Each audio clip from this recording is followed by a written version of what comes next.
talk about that later on. Oh. You've got a fan base here then. The hype train has left the station.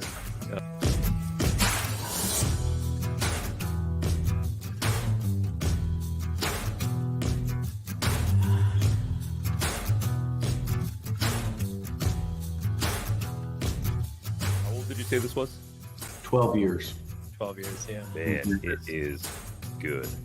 We just threw all of that on the floor, and this man has no regard for safety. He is not wearing shoes. He could go down while using this. And John's dead. Wow. That didn't take long at all, but I'm sure he'll come back.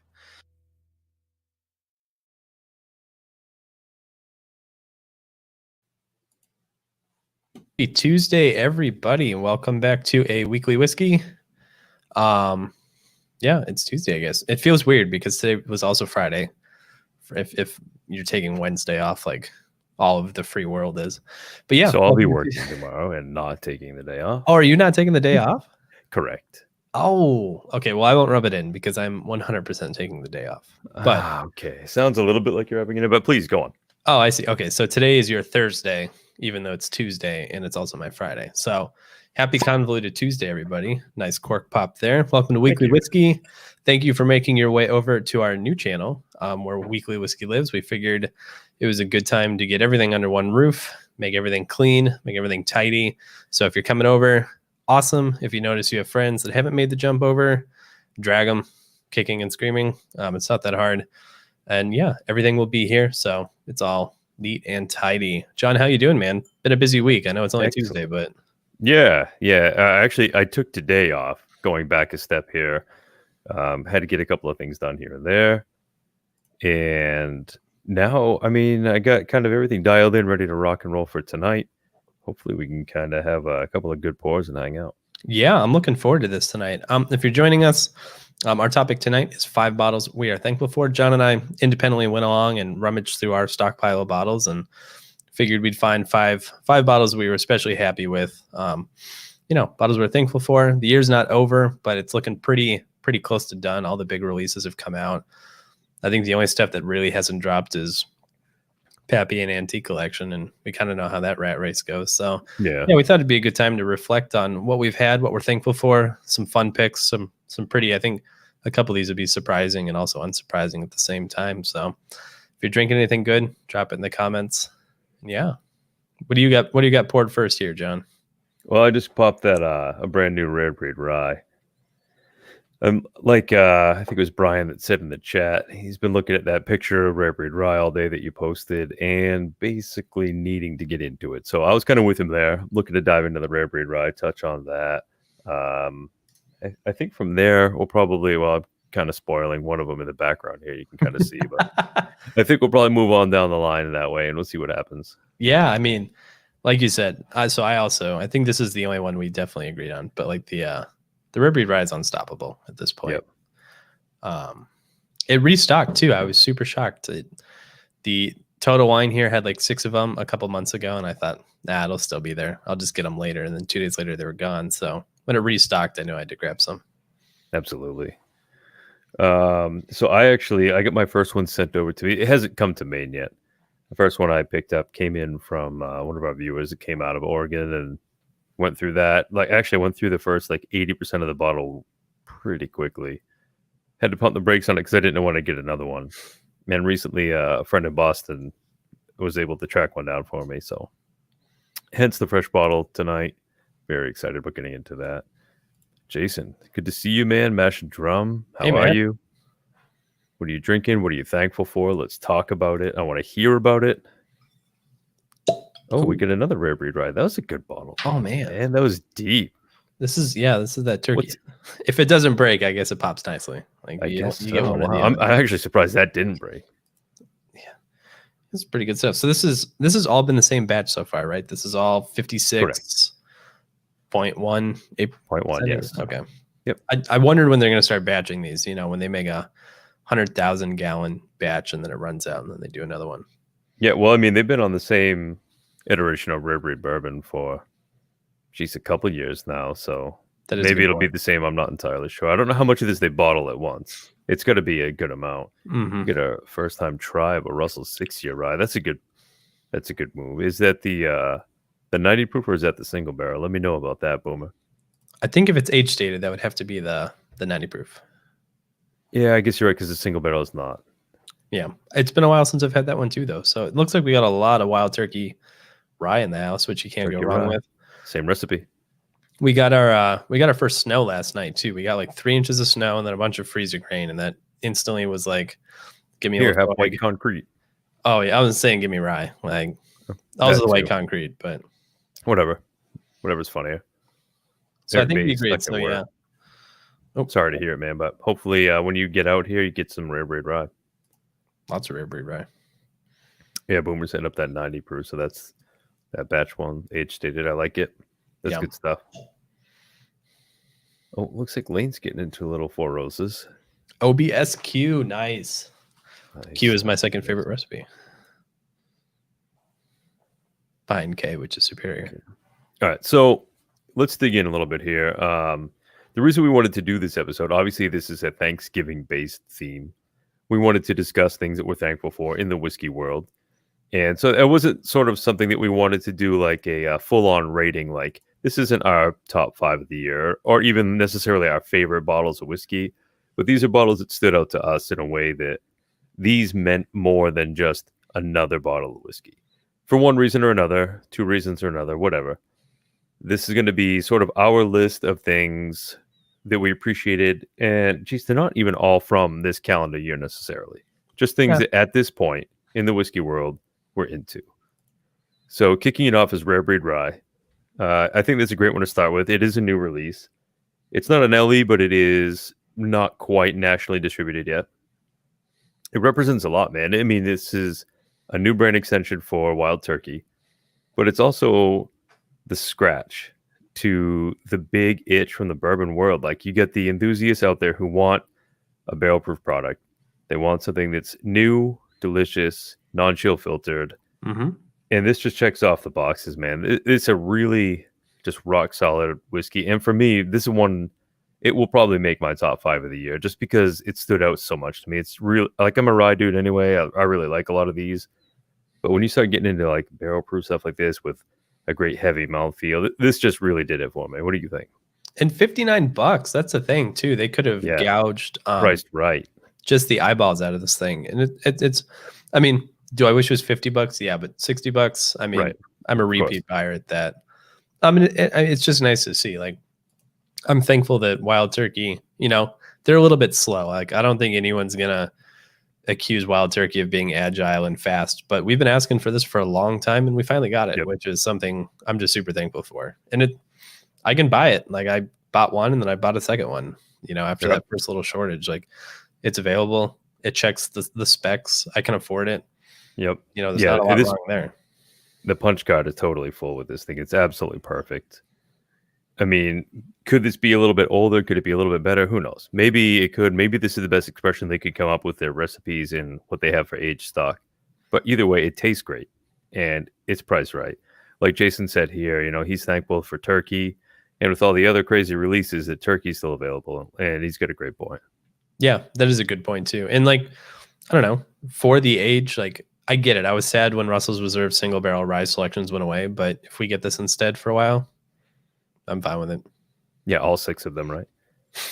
I think there was like 7, and I've tried 6 of them or something. But I mean, and the 6 were phenomenal. That's why I wanted, of course, they more.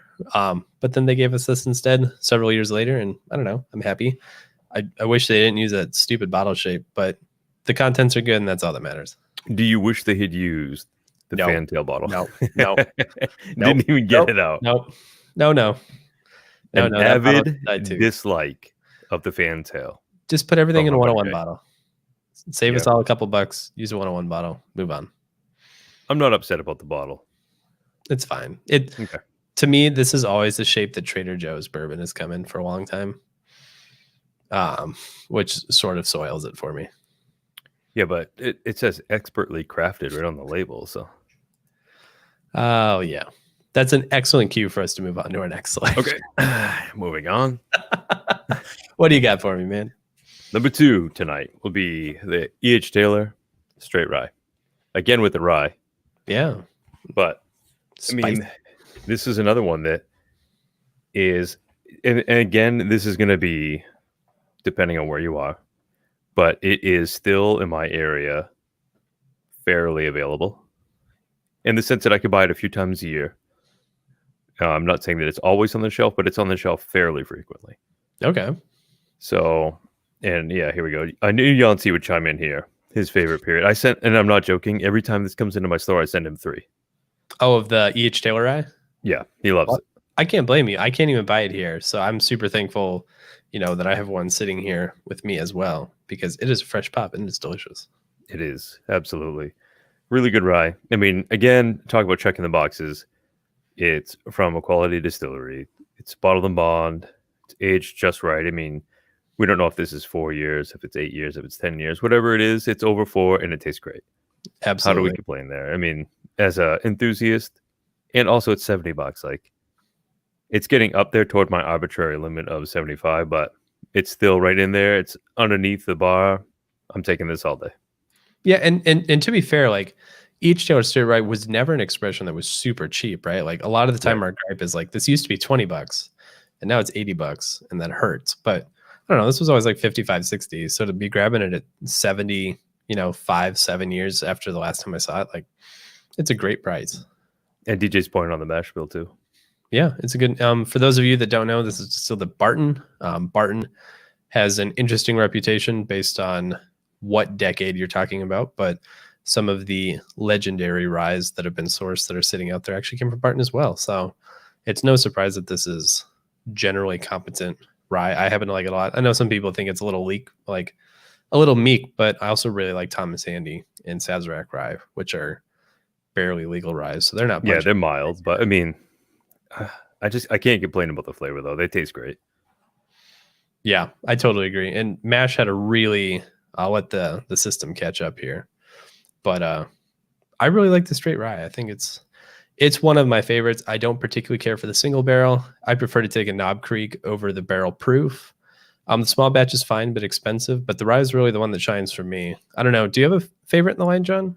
The favorite for me has been the single barrel because I've been lucky on those so far. Okay. The 2019 batch of single barrels that made it to my area were extremely high rated for me. They were very, very good. If I could continue to buy that exact product again, I would have no problem skipping the rye to grab that for the same price. I think they're both $69.99 here. Oh, okay. That sounds bad. But the single barrel comes in like once a year, and the rye is available year round. And the rye is more versatile too. Like, you could throw this in a cocktail and not be mad. Like, it's not so expensive that you're like, man, I just want to taste it on its own, Absolutely. Yeah, I really like the rye. I noticed that most people seem to go for the single barrel, the barrel proof, but out of all Barrel of them, proof's okay. I don't hate it, but I mean, realistically, for how infrequently I see it, I can do the same thing with Stag Junior. That's a great point. Stag Junior is rock star. Right. I mean, I can kind of lean that direction for it. I like the barrel proof, obviously. If you like one, then you're going to like the other most likely. But I think between all of these, it would either be the single barrel or the straight rye for me. That seems fair. I like it. What do you say? Next bottle? Yeah. So the format for tonight, anybody who just jumped in, is that Jay and I are going to kind of go through bottles that we're thankful for. And we discussed some of these ahead of time. The rare breed rye we both agreed upon. The E.H. Taylor was one that Jay brought up and I agreed on. And going forward from here, I've got 3 bottles set aside that I haven't shared with Jay. So he doesn't know what I'm going to bring to the table here. And he's got, I think, 2 more that I'm not sure of. So I think maybe I'll jump in with one and then we can alternate after that. How does that sound? Yeah, that sounds great. All right. So one of the bottles here, there's a chance that there's going to be crossover here. So I'm going to play it this way. I think it's a risk. Like this is why we plan stuff, but we YOLO to the wind. You're good at planning and I just do things. So. Okay. So the next bottle for me would be the Bullet Blender Select. This one, damn it. No. It's a Bullet product, isn't it, that you have? No, I actually nixed it at the very last second. Good. It's on the floor right now. If I reach... So the Bullet Blender Select is one that I thought you might do because you were so crazy about Bullet this year that I was like, man, I got to bring it up though, because again, we're talking like, I think it was $60, $65. I think I paid $55 in Chicago. I was jacked. let's call it right around $60. It is an outstanding blend, in my opinion. It's really, really tasty. The price is great, and it's a cool. Oh shit! There goes my cam. It's a cool extension of what they had going. So it's just like when a brand is going to go ahead and put the time and money into creating a new product that we could get, and it's going to be reasonably priced, not an LE, not something that's crazy allocated. Sign me up. Yeah, I mean, so it's funny because I nixed it literally as we were setting up. It's a great product. 2020, I think, to me is the year of the blended bourbon that like people don't stigmatize. Like Ebony Major at Bullet did an incredible job with this blender select. It delivers from the moment I opened it. It's about 2/3 of the way gone now. I've put in some cocktails. It was great there. And my only regret is that I bought one of them. I can't buy it here in Wisconsin. Same. And I only bought one in Chicago, and I haven't been back in months due to COVID. But it's Rockstar, and it. Yep. I mean, Bullet's been killing it from end to end this year between the single barrels and the barrel strength and the blender select. But yeah, 2020 is the year of really good batched blended bourbon, I think. I'm with you. I would have bought 3 of these if I had known, if I could have gone into that purchase knowing how happy I would be with it. I'd have 3 sitting here, not 1. Yeah, absolutely. I mean, and like operations like Magnus have been going on for a long time. Those have been kind of like the super premium blends, like for the prices they're commanding. I'd hope they'd be good. But like Bullet kind of gets this weird under the radar vibe because everything they do, like, I don't know, their barrel strength is pretty mature, and it's $34 here. Like, it's a crazy price. Like blender select for 55 felt crazy. But I totally agree with you. That is a great pickup. Good and point. It's a good bottle to be thankful for. Yeah. And thank God too, like the power of blending is so incredibly vast. Like it gives us some of the best products every year, and it goes totally under the radar because of the single barrel allure. Absolutely. All right. So I guess now I'll pass it off to you, and let's see what you've brought up here that you're thankful for that I'm not quite aware of. I would take a few guesses, but I don't want to spoil any surprises. Yeah, I don't think they'll be. Actually, no, I think you'll be shocked at one, but we'll save that one for the end. I'm super thankful for Chattanooga whiskey. I fucking knew it was going to be chat. I mean, so everything, like their 91, their 111, their rye is good. I'm holding their first ever single barrel selection, which was a hoot to be on it. It's kind of cool to see a distillery come up, but like, you know, these guys aren't vets by any stretch. They've been doing it a little while, and they're already experimenting. They're doing crazy stuff. They're doing like apricot brandy finished barrels. They're doing liqueurs like right out of the gate. Chattanooga's killing it, and they're like not afraid to take any risks. And like some of them were bad, like the rum cask, was bad whiskey. The mead cask was great whiskey. So, you know, no one can land 100% of the time, but they seem to know it, and they're still throwing what they know. Huge fan of the Chat. And this bottle's, you know, I wish I got 2. I only got 1 of them, so I got to nurse this thing because it's their first ever single barrel. But the 111 is great. Huge value. 91 is great for cocktails. You can't beat it. Good deal. Have I sent you any chat? Have you had chat yet? No, you still haven't done that. Oh, all right. 2021 will be a good year. Okay. I like it. Or maybe 2022, you know. All right. So my next one is probably going to come as no surprise. This is going to be Electric Craig Barrel Proof. Oh, nice. Has to be in there, man. I mean, 12-year age stated, uncut, So unfiltered whiskey. It does everything we want, and it's $65. I have no complaints. And your availability for it is really good. It's always kind on the of shelf. slow, I know. It's Yeah, always the batching is slow. So I mean, this is on our shelf right now is B519. This is a B520 I grabbed in New Hampshire, but the availability is high. Okay. The whatever you would call it, the variance between batches is not. But I could go buy B519, which honestly, when I did a comparison of B519 and B520 on my website, and in that tasting, I picked B519 over. They're both great, but there's just something in the 19 I liked a little more. But still, I mean, you're talking about taking a really good whiskey and choosing a really good whiskey that you like a little bit better. Like, give me a break. Yeah, I mean, and hats off to like Heaven Hill has dialed in Elijah Craig Barrel Proof. Like, Yeah, it's at no this longer a point- nuclear mess. Or it was weird too, because like the early batches were phenomenal, and then they like kind of fell off the wagon for a couple of releases, and then I think C919 was like where I was like, okay, I'm confident that they've worked out whatever weird issue they had was, and they've just been hitting home runs. Consistently good since. Geez, I don't know. I think most of the 19s were fine. A119 was just okay for me. B519 was great though. Yeah, I liked 519. I don't know. They're all just good, and the price is right. It's $65. It's barrel proof. Yep. It's not filtered. I mean, this is just. I mean, the damn thing says it's 12 years old right on it. You know it's good. Yeah. I could not agree more. It was hard for me, I think, because I've put it in my top couple for the last couple of years. So I was like, all right, we got to kick the dust off and put something else on. But yeah, that's a great selection. I'm thankful that like we see more of it every year. Like the batches are getting bigger, the price is staying the same, and the consistency is there, which is just kind of an all-around win. Totally. All right. Why don't you show me the last of your bottles that you're thankful for tonight? So I think this one will be a surprise because it's kind of a cop, but I think it'll be fun. This is Sierra Norte, the white label whiskey. And I'm thankful for this, not because I think it's particularly good. You'll see I've opened it, but I actually haven't drank any yet because I made John a promise when he said he was going to send this to me. But, you know, I'm thankful that we have fun relationships in the weird whiskey world, that people are sending random shit to their friends, and you know, we all get to talk about it and hang at the end of the day. But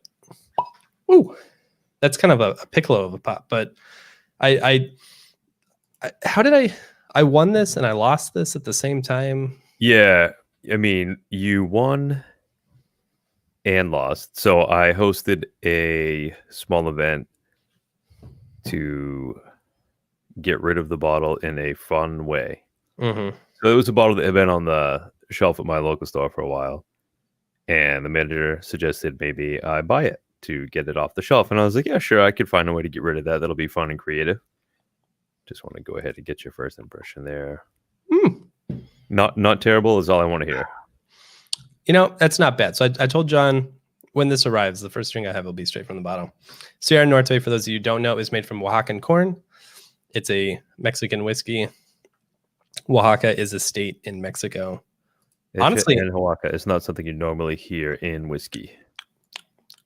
Wow. Okay, so it's not great.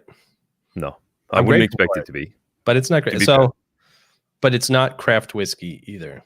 Like it's I don't know. It's pretty common. It's very licorice heavy. It's got a very interesting anise note. Odd. Pepper. It's like lemon poppy seed. Oh, that's interesting.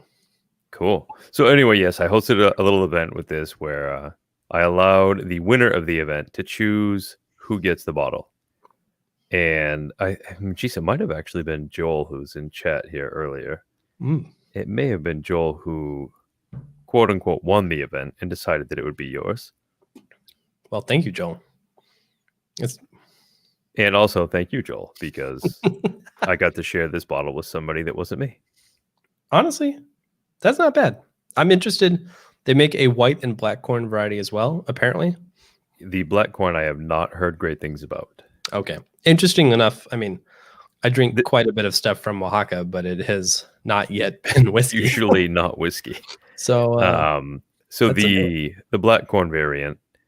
So that's the Sierra Norte. What's the designation on that one? Is it? This is a single barrel white corn whiskey. Single barrel. Okay. Yeah. So I think the small batch is the black corn, and it is generally not well received. But it's also like, I think, dirt cheap, like crazy cheap. Oh, really? What do you mind me asking? What are the prices on these? I think it was either $45 or $50. Like it was more expensive than you would think something you've never heard of would be, which is why it sat on the shelf for a long time in Maine, of all places. Like that thing made a long trip to get here. No kidding. That thing is Maine.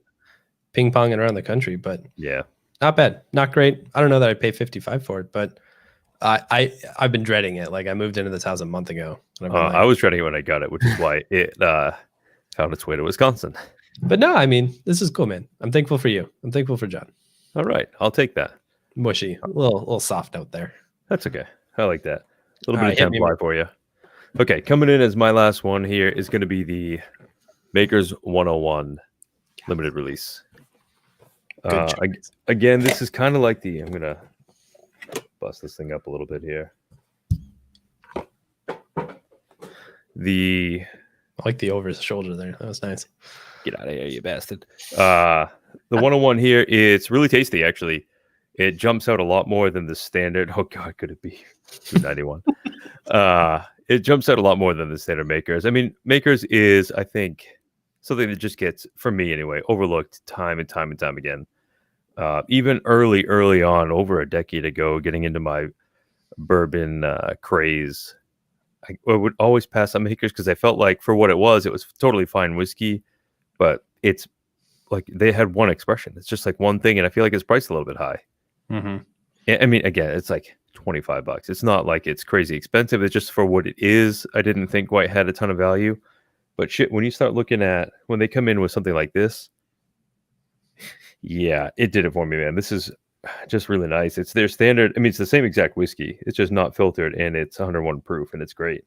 Yeah, man. I mean, Maker's Mark, I don't know who they fired and filled the spot with, but this year they have been on a tear. They knocked $20 off the cast strength bottlings. Yep. All their limited editions. That 101 was what, 39? Yeah, $39.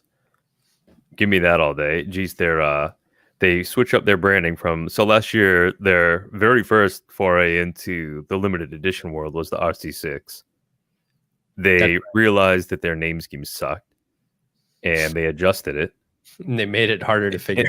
Well, no, because they give you the state profile, but now it is just the 2020 limited edition. Oh, that's right. So the series is the wood finishing series. This year's is the 2020 limited edition. They give you the state profile, the SC4, XPR5, or whatever the hell. Sure. And honestly, it's great too. I really like that one. I was very glad to try it, very happy to get it, and I'd buy that one all day. I think that's a really good release. And the Maker's Mark 101 coming back to the bottle that I picked here is just a really good release that sort of shows you, hey, look, I mean, like Wild Turkey, they've got the same exact liquid, and they're just going to treat it a little differently. And all of a sudden, you've got a limited release that people are going to gobble up. Pun intended. No, that was a well-placed pun. I couldn't agree. In fact, it was really tough for me because I really wanted to put their cast strength bottles in tonight's segment. Because, I mean, they didn't move a lot at 59. So they rebranded them. They dropped it to 39. And that's what encouraged me to pick them up. Like, I bought 2002, and then I really loved it. So I went back and got 2001 and 2003 to compare. And that's what we need consumers to be doing. Like, if your limited edition stuff just sits all the time, like some other brands, right? Cough. There's some complexity there to sale, but the 101 is great. I think it's priced well. It tastes great. Like, Makers just, I think for so long was like the only option you got at airport bars. So people never, when they got back home and had huge selections, were like, oh, I'll just buy some of Makers, which only had one or two products for a really long time. But they're slaying it this year. Yeah, they've been doing a lot of stuff, migrating into the limited edition world and doing it well, I think. RC6 was a little bit polarizing for some people because it was pretty wild. Yeah. I liked it personally, but that's just me. But it also, I think, really shows that, like, to come out and have that be your first LE, I think was, that said a lot for the direction that they were going. They'd had Makers 46 out. Well, geez, this marked the 10th year. That's why they did the 46 cask on that. And that was great. I think that they left money on the table with that. I think they could have done something to really blow up the Makers 46 10-year anniversary, but whatever. They did an LE for it. And overall, I think they're on a good trend. I want to see where they're going. Yeah, and I'll give you my final sentiment on this as well. Like, I wish their private select program was a little better. And I don't mean that it's not good now, but it's hard for anyone but big retailers, right? Like, a retailer, like, the bottles are expensive, but they also, because they re-rack barrels, you're always guaranteed something like 320 bottles yield. Like, that's quite a bit more than a normal 150, 160, 165 selection. So that's tough. I hope that they kind of work on that. But I mean, everything else they do, I've been a fan. Like, I even just bought regular Makers for the first time in God knows how long because I liked everything else I bought from them this year. Yep. Yeah, they've been doing a great job. Here's a good question here that just popped up from Robert Warren. What does Knob Creek 12 fall into the list? That's a good one. So I prefer the 15 for the limited edition. The 12 was okay to me. It was kind of the same profile. It fell kind of flat. I loved the 15-year release because it was very clearly blended to a unique profile that we don't usually see in the single barrels, because right now, they've discontinued those 12 to 15-year selections, but they're still out there. Like, they're popping up. You can still buy them. I thought the KC12 release wasn't the best value. But that's just me. Have you had it yet, John? Yeah, I thought the Knob Creek 12 was actually really nice. Oh, okay.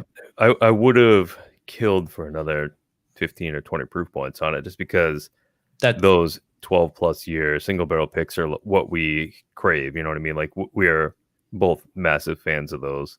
Yeah. So going from, and I probably got a baker's dozen of the Knob Creek single barrels that are 12 plus years old. And so when I go buy a couple of these Knob Creek 12s, and I'm like, yeah, these taste great, but like, man, that just misses the mark for me. I don't have a problem with them. They're $60 here, which is a little high for them, but I mean, it's a good release. I like them.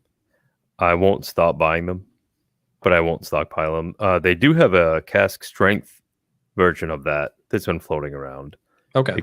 It seems to be just in a few states right now. I don't know if it's going to get more widely spread, but I would love to get my paws on some of that to see what that's like, because that might be exactly the medicine I'm looking for. When I try that KC12, and it's just like, yeah, this is good, but I could really go for a few proof points.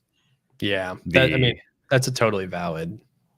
That's where I'm at with it. I think it's great, but it's not the answer. It could be, though, with that cask strength.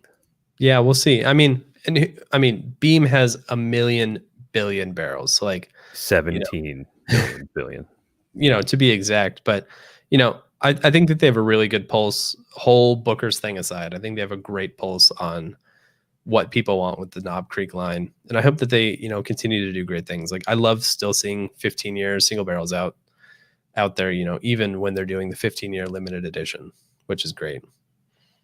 Jay, I mean, luckily the Sierra Norte doesn't actually belong in the trash of the green bean casserole. So no, I'm gonna drink. That would have been my guess. No, oh man, did you see how cheesy it was? This looks. It looks like it was almost classy, but they didn't know how to make it classy.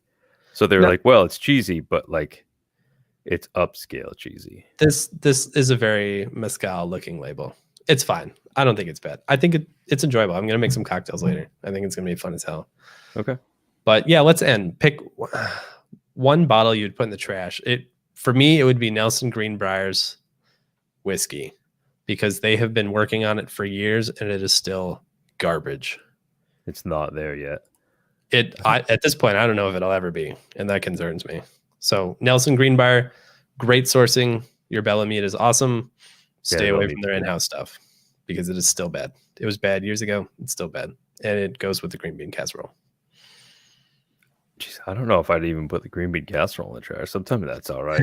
Just like in small doses. I'm not a green bean fan, so just trash it all. Fair enough. What do you get? I don't know if I've got one that's going straight into the trash. I'm trying to think of the last one I had that I was like totally. Can you remember the last time that I like flipped out over a bottle? Oh, I could think of one. Well, it's probably $2.91 though. No. That's too easy. That's a cop out at this point. What's the one that I flipped out about last time? I think not Old Tub. I liked that one. No, Tub was great. I think that trying to think of the best way to word this. It would be a Moot Rill would be a good. I think you've had some stuff from our friends over at the Boot Hill campus. Oh yeah, I wasn't like super wild about any of that. You're a little less judgmental though, so that's good. I'm trying to remember. There might have been one. I can't remember off the top. I mean, like, I feel like there's also, I like to do a divide between like macro producers and some of the smaller guys. That's and I like to hold them to different standards. But realistically, the real standard is, do I actually fucking like it? And if I don't, then I don't. A la $2.91. At least the small selection of their stuff that I've tried has not been anywhere near what I would like. Tub is not great. Look. What? Look, Leighton. We're gonna have to shut this thing down with the amount of heresy. Go get some more Four Roses single barrels, Leighton. Well, I don't know about you, but this has been a blast. I don't know. Maybe we should make it an annual thing, but I think it's fun to look back. Cool. In the whiskey world, we have so much to be thankful for. Yeah, some products are changing, some are going away, but there's always new stuff like Chattanooga. I mean, even the Sierra Norte that's new to me. It's fun. I wasn't sure if New Riff would make your list or not. I was guessing that between Elijah Craig and Bullet that we may have a crossover. So I was a little nervous there. I was going to bring in you can't blame me. You just have a bunch of backups there in case I call them out. I almost brought in Balboa Rye from New Riff. Oh, sure. That's a great one. Not only because it's great. That would have been a runner-up for me, I guess. Yeah, it's great. It expresses a lot in that it's like an heirloom rye. They brought this in like specifically to create this one product, but also they brought it back like this. It hit the shelf again a couple of weeks ago. So, well, I mean, it hit the internet and sold out instantly, but same thing. I thought that was another great one to have in there. It would have been, if we were doing like every bottle in the world that we love, that'd be up there. And it'd be like a 7-hour long episode. It would be very long. We have too many bottles to be doing that. I mean, though, I'm thankful. We drank a lot of really good stuff this year. Whether we drank it together on stream or doing some selections, or we chat a lot. We've had some really good whiskey this year. Absolutely, man. These I still maintain that these are the good old days of whiskey. There's so much good product out there. Like, sure, this isn't the days where you could just go walk into a store and buy a bottle of Pappy, but no fucking shit, right? Like, that ship has sailed. I'm past it. I think that you could go into the store with $50 in your hand and walk out happy every fucking time. And if you can't, maybe you're the problem. I mean, that's the thing. There's great products. We're lucky to buy them. You can usually get them if you want them. And that is a Thanksgiving miracle. And we're not even to the bird celebration yet. I do like the birds though. But yeah, we can save that. Turkey? You having turkey this year? Oh yeah, definitely. Oh, good. Well, there's one thing we can agree on, like rare breed rye. Naturally. What do you say? Should we wrap this thing up? Yeah, let's do it. I want to thank everybody for coming over and checking us out on our channel. Finally, we get this thing launched, ready to rock. We're going to be doing more and more content coming out. Aside from our standard Tuesday night offerings, there'll be a little bit more stuff coming. I don't want to tease it too much. You can catch us at Instagram, weekly.whiskey. The usual is here for Jay and I. You can find us there as well. Jay, why don't you go ahead and take it home for us? Sure, man. Well, this has been a great episode. Thanks for joining me. I hope that you have some super fun plans for Thanksgiving, because we are kind of just staying home, hanging out. But thanks for joining us, guys. I appreciate you guys in the comments. Hope you guys have great plans as well. I hope you all stay safe and healthy and your turkeys don't dry up. But yeah, so I'm Jay from Take.Review. You can find me next week starting. We'll be dropping an after hours episode on Thursday, so you can get a little more weekly whiskey in your week. 7 to 10 minutes. We covered a bunch of different topics. It should be a blast. We've been having a scream pushing that content, ready to get it go. And in the meantime, hang out, enjoy your turkey, and we'll see you here next Tuesday. So cheers, guys. Happy Thanksgiving. Cheers, everybody. Happy Thanksgiving. Night.